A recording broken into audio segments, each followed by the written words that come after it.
ek het geluister en gehoor, hulle spreek wat nie reg is nie. Daar is niemand wat berou het oor sy boosheid, dat hy sou sê, wat het ek gedoen? Elkeen spring weg in sy loop, soos 'n perd wat storm in die geveg. En so hier kom praat hy oor sy volk, en sê, selfs 'n groot springkaanvoël aan die hemel ken sy bepaalde tye. Julle gesien, die voëls, hulle ken hulle tyd wanneer hulle moet vertrek. En 'n tortelduif en 'n swavelkiet en 'n kraanvoël neem die tyd van hulle koms in ag. Maar my volk ken nie die reg van die Here nie. Is die waarheid. Jeremia 8. Die bepaalde tyd is nogal mooi, want dit kan ons koppel aan die feeste. Maar ons ken nie die reg van die Here nie. Die voëls weet wanneer hulle moet wat doen, hulle ken hulle storie. Hulle sê vir miljoene jare.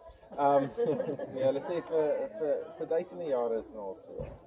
Dat die voëls doen hulle ding, hulle ken hulle bepaalde tyd, wanneer hulle moet vertrek, wanneer hulle moet gaan, wanneer hulle moet kom.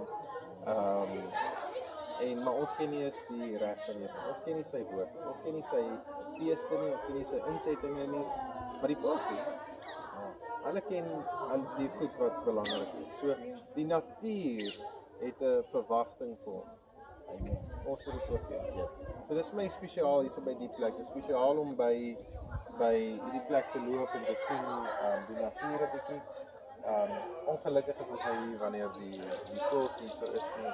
Dis maar min dat mens hierdie voëls kan sien, maar dis regtig spesiaal om te weet dat die voëls in die hemel, hulle ken hulle tyd.